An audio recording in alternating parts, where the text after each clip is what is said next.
নমস্কার বন্ধুরা, কেমন আছেন সবাই? আশা করছি সবাই ভালো আছেন, আমিও ভালো আছি। তো বন্ধুরা চলে এসেছি রান্নার কাছে।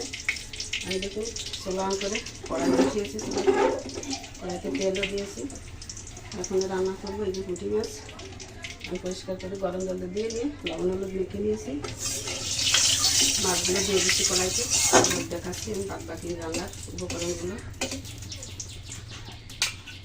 মাছ দিয়ে দিলাম,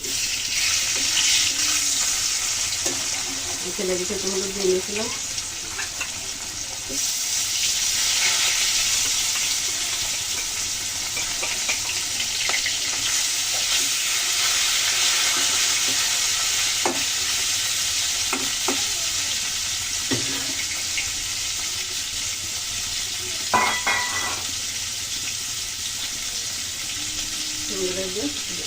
এখানে নিয়েছি একটা ওলকপি আর একটা আলু নিয়েছি। ওলকপিটা দিতে কারণ মাথা থেকে তুলে দিয়ে আসছি। আমার এই গ্রামগুলোতে রেডি দিয়ে আসে, রেডিতে বাড়িতে আসে, থেকে একটা নিয়ে আসছে। আর এটা রান্না করবো ঝালাইটা শাক দিয়ে। পেটের জল যেহেতু গরম পড়ে গেছে, এখন পেটের জলটা কিন্তু বেশি ভালো লাগে, এর জন্য নিয়ে এসেছি। আদা আর কি জিরা দিয়ে নিয়েছি মাত্র এই মাত্র। আর এদিকে রান্না করবো এটা শাক, ছোলা শাক। শাক নিয়েছি পরিষ্কার করে দিয়ে শাকের জন্য নিয়েছি পেঁয়াজ, একটা বড়ো পেঁয়াজ। আমার মামনি কেটেছে, দেখুন কত বড় বড় করে। আর নিয়েছি কাঁচা লঙ্কা, ছেঁড়া লঙ্কা। মাছগুলো যখন ভালো করে ভেজে দেবো, মাছগুলো ভেজে নিচ্ছি।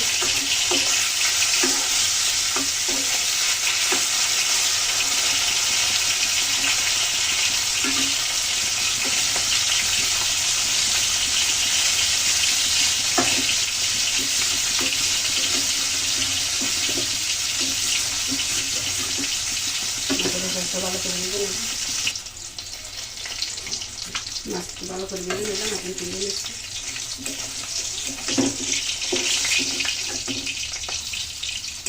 লাল থেকে ভেজে নিয়েছি।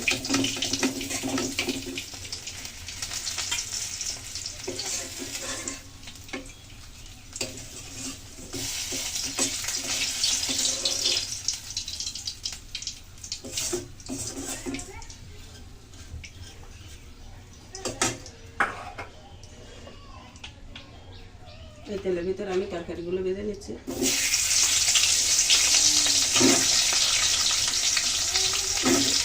দেখুন ওগুলো কিন্তু একদম জালি আছে, একটা কচি আছে।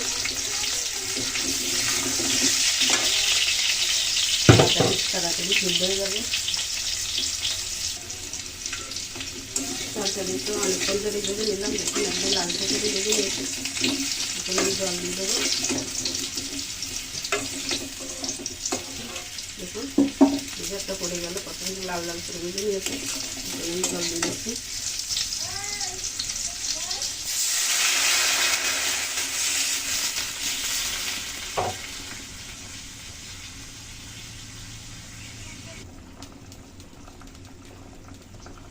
তরকারিতে তো খুব সুন্দর জাল উঠে গেছে, দিয়ে দিচ্ছি হলুদ 1 চামচ।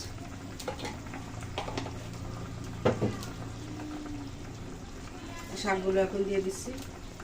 ফুটন্ত জলের উপর শাক দিলে কিন্তু ভালো হয়। যেহেতু একদম কষি, মেয়েটা তুলে আনছিল ওর মাসিমাদের বাড়ি থেকে। দেখুন একদম আগাগুলো, শুধু আগাগুলো কেটে কেটে আনছে, তাড়াতাড়ি সিদ্ধ হয়ে যাবে। এই ভেজে রাখা মাছগুলো এখনও দিয়ে দিচ্ছি। আমি এখান থেকে একটা মাছ রেখে দিয়েছি 1 পিস শাকে দেওয়ার জন্য।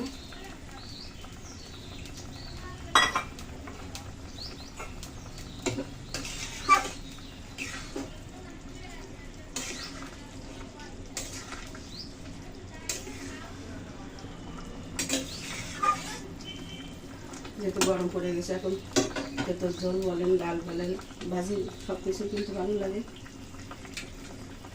এখন এই ফুটন্ত জলের উপর দিয়ে দেবো আদা বাটা। দেখুন কত সুন্দর মিহি করে বেটে নিয়েছি শিলপাটায়। দিয়ে দিচ্ছি 1 চামচ জিরা বাটা। মিক্সিতে করলে কিন্তু এত সুন্দর বাটা হয় না, দেখুন একদম ক্রিমের মতো পেস্ট করে নিয়েছি। আমরা মশলা তো কষানোর সময় অনেকেই দেই, আমিও দিই, কিন্তু ফুটন্ত জলের উপর দিলে কিন্তু আলাদা একটা স্বাদ আসে। এগুলো যদি কেউ করে না খেয়ে থাকেন, একবার একটু চেষ্টা করবেন বাসায় করার জন্য, দেখবেন অন্যরকম একটা স্বাদ পাবেন। ঢেকে দিচ্ছি এখন, সাথেই থাকুন সবাই।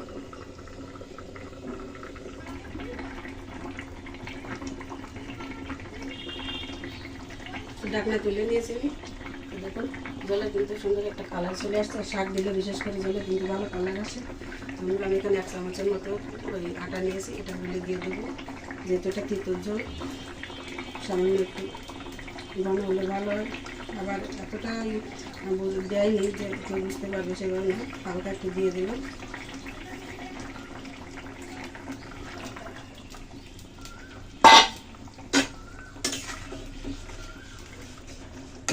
লবণও দিয়ে দিচ্ছি পরিমাণ মতো। ভালো করে মিশিয়ে নিয়ে আমি নামিয়ে নেব। নামিয়ে ফোড়ন দেবো, যেহেতু তেঁতুল জল, এটা ফোড়ন দিয়ে নামিয়ে নিলে কিন্তু বেশি সুগন্ধটা থাকে ভালো। নামিয়ে নেবো। দেখুন ফুলকপি কত সুন্দর সিদ্ধ হয়ে গেছে, একদম কেটে গেছে, খুবই কচি ছিল।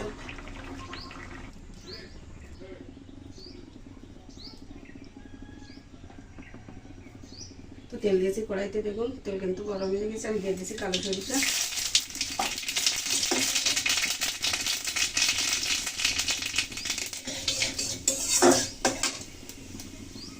তরকারি দিয়ে দিলাম।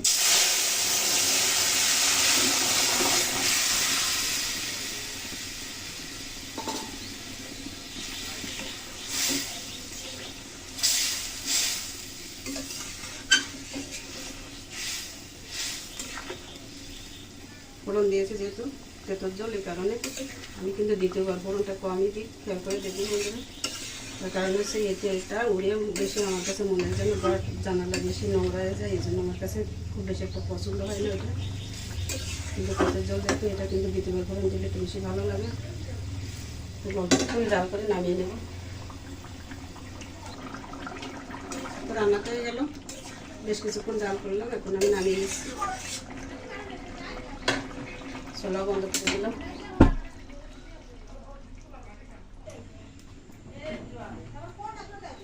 বন্ধুরা এই যে তরকারি নামিয়ে নিয়েছি, দেখুন কালারটা কেমন হয়েছে আপনারা বলবেন। আর রান্না যদি ভালো লাগে চ্যানেলের সাথেই থাকবেন। তো বন্ধুরা কথা বলতে বলতে দেখুন আমি কড়াই কিন্তু পরিষ্কার করে চুলায় বসিয়েছি, তেলও দিয়েছি, তেল কিন্তু গরম হয়ে গেছে। তরকারিটা ঢাকা দিয়ে রাখছি। তেল তো গরম হয়ে গেছে, আমি ফোড়নে দিয়ে দিচ্ছি কিছু রাঁধুনি শাক রান্না করে নেওয়ার জন্য।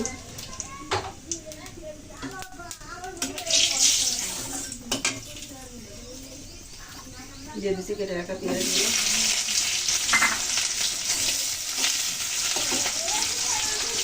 আমি রান্নার মধ্যে কিন্তু দেখুন সেই মাছের কাঁটাগুলো বেছে নিয়েছি।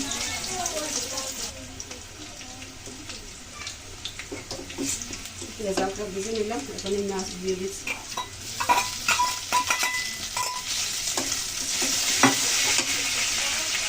কাঁচা লঙ্কা দিয়ে দিলাম, সেটা লঙ্কা দিয়ে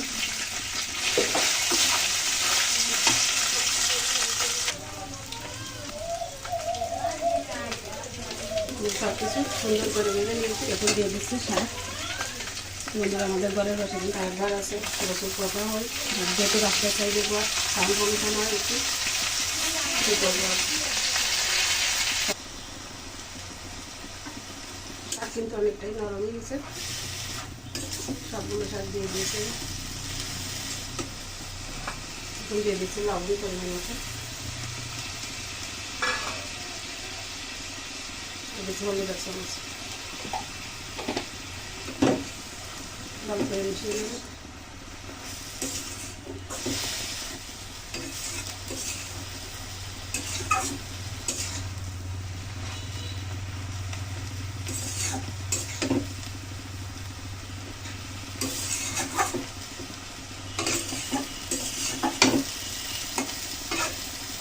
এখন ঢাকা দিয়ে রান্না করবো।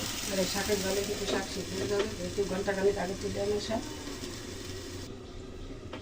ঢাকনা তুলে নিলাম, দেখুন শাকের থেকে কত জল বেড়ে গেছে।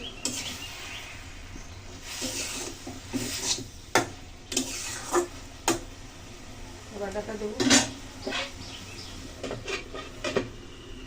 এই যে রান্নার মাঝে কিন্তু ভাত বেড়ে নিয়েছে বললো।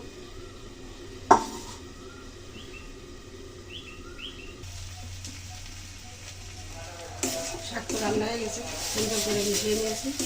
শাকের থেকে তেলও ছেড়েছে, কড়াই দিলে লেগে যাচ্ছে না কবিটা। আমি এখন তুলে নেব।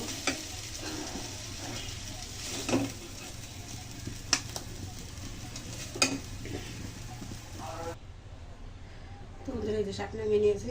তো কেমন লাগলো আপনাদের কাছে? লাইক করবেন আর কমেন্ট করে জানাবেন। যদি ভালো যদি লাগে তো চ্যানেলের সাথেই থাকবেন। তো বন্ধুরা তরকারি রেসিপিটা আবারও দেখিয়ে দিচ্ছি। এই ছিল আমাদের আজকের আয়োজনে। তো বন্ধুরা সবাই ভালো থাকুন, সুস্থ থাকুন। সবাইকে ধন্যবাদ, নমস্কার জানিয়ে আজকের মতো রান্নার পর্ব এখানেই রাখছি।